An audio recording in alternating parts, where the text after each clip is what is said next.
పాత్రికేయులకు అందరికీ నమస్కారం. ఇంత 2-3 సార్లు కలిసినప్పుడు ఈ సినిమా కథ ఏంటి, ఈ సినిమా ఎందుకు లేట్ అయింది ఇలా అడిగేవాళ్ళు. ఇప్పుడు మేము మిమ్మల్ని అడగాలి, ఈ సినిమా మీరు చూశారు కదా, మీ ఒపీనియన్ ఏంటి, మీరు ఎలా ఎంజాయ్ చేశారు అంటే అందరు ఇక్కడికి రాగానే అందరూ కంగ్రాట్స్ చెప్పారు, అందరూ షేక్ హ్యాండ్ ఇచ్చారు. సో ముందు మీ రియాక్షనే ప్రజల రియాక్షన్ కూడా. ఈ సినిమా కాదు, ఇది ఒక చరిత్ర. రామాయణంలో రావణాసురుడు రాముడు. రావణాసురుడు శివభక్తుడు. అతను విష్ణు భక్తుల్ని ద్వేషిస్తాడు. తన శివభక్తుడు కాబట్టి శివుని బాగా పూజిస్తాడు. సో అలాగే ఇందులో ఔరంగజేబ్ అతని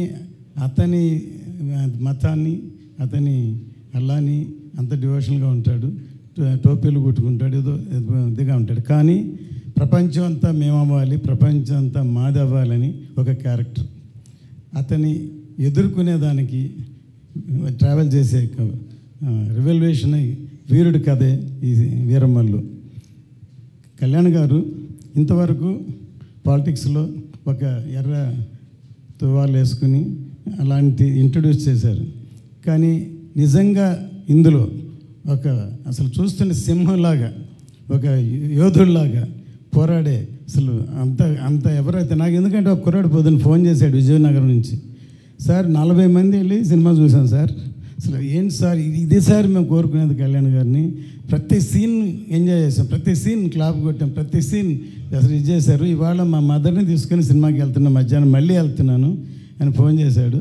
సో ఇప్పుడు ఫ్యామిలీ కూడా ఈ సినిమాని చూసి ఎంజాయ్ చేస్తారు. అతను చెప్పిన దాన్ని బట్టి ఫ్యామిలీస్ వెళ్తున్నారు, పిల్లలు అందరూ చూస్తున్నారు ఈ సినిమాని.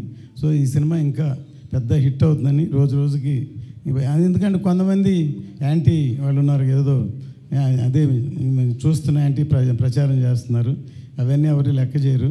ఖచ్చితంగా ఈ సినిమా పెద్ద హిట్ అవుతుంది. కళ్యాణ్ గారి ఇమేజ్, కళ్యాణ్ గారి అసలు ఈ సినిమాలో అసలు ఎంత కష్టపడి యాక్ట్ చేశారు, ఎంత యాక్టింగ్ అంటే ఇందులో ఎంత ఫైట్స్ ఎక్కువ ఉన్నాయి.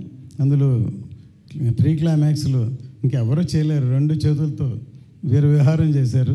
ఈ సినిమా చూస్తే అందరూ ఎంజాయ్ చేస్తారు. సో పాత్రికేయులందరికీ మీ అందరూ సపోర్ట్ కావాలి, ఇంకా దీన్ని బాగున్నదాన్ని ఇంకా ఎక్కడో తీసుకెళ్ళాలి. సో మీ అందరూ హెల్ప్ కావాలి, ఎందుకంటే అందరూ మనవాళ్ళే, అందరూ సినిమాలో ఉన్నాం. సో సినిమా సక్సెస్ అవ్వడం కష్టం, సినిమాని అంత కష్టపడి చేసాం కాబట్టి మీ అందరూ సహకారం కావాలని కోరుకుంటున్నాను.